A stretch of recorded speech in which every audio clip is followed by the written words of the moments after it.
de sa propre vie.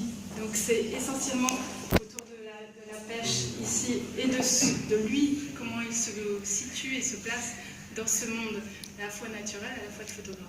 Comment on rend les choses. Peut-être que ça marche, peut-être que ça ne marche pas.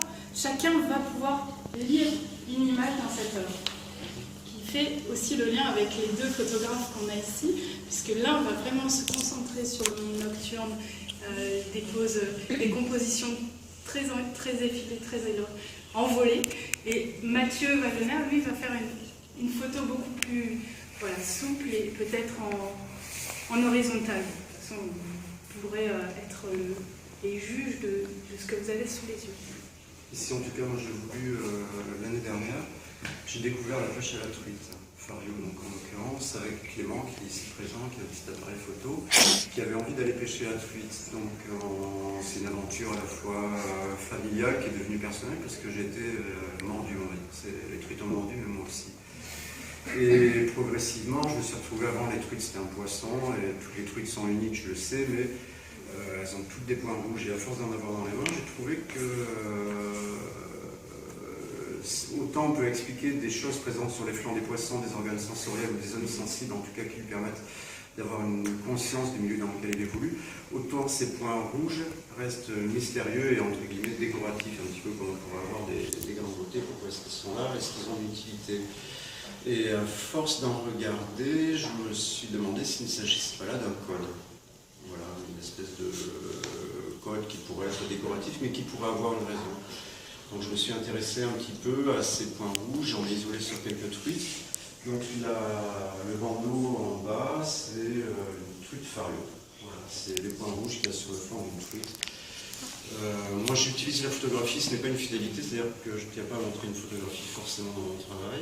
Ce qui est le cas là, c'est-à-dire que pour moi c'est des impressions. En haut c'est une photographie, alors là c'est à fond Photoshop, c'est un négatif. C'est-à-dire que normalement le ciel est blanc et le reste c'est une ombre chinoise. C'est un début de journée avec le soleil qui se lève. J'ai inversé le soleil qui normalement devrait être loin parce que ça me faisait plaisir. Voilà. Au milieu, c'est le système de circulation sanguin qui est le nôtre, avec une juxtaposition d'une espèce de nuée de petits points. Comme ça, on aura le nom et le miroir. C'est le miroir dans lequel on peut se voir tous et avoir sa propre photographie, en tout cas personnelle.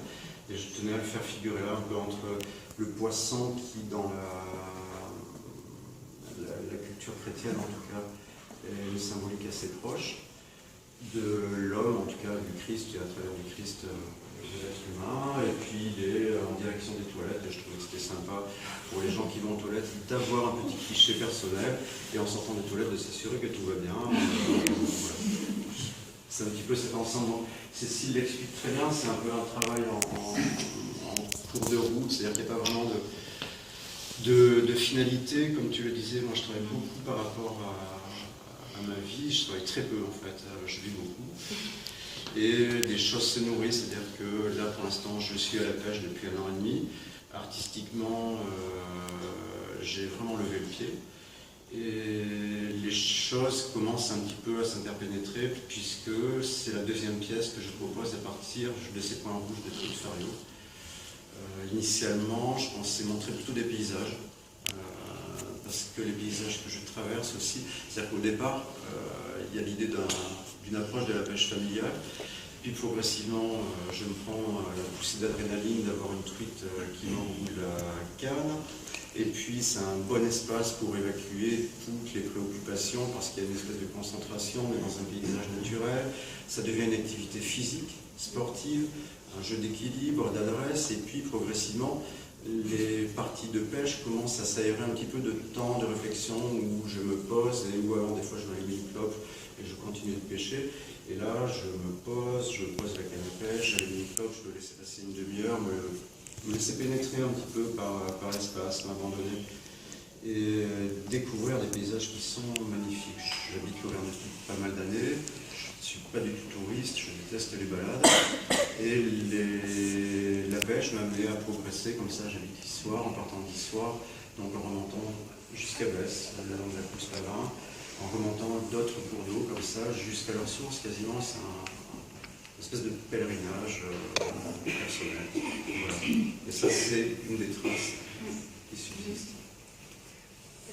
Le cours d'eau, on l'a aussi avec les photos de Mathieu. J'ai repéré on a essayé d'être justement en accord entre ciel, terre, eau et rêve pour proposer cette idée du calme avant le bien-être. Puisque c'est le titre que j'ai donné à cette exposition.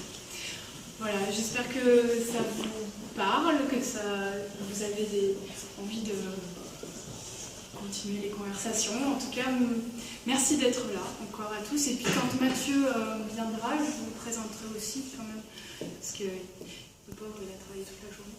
Donc, bon ben voilà, donc si vous voulez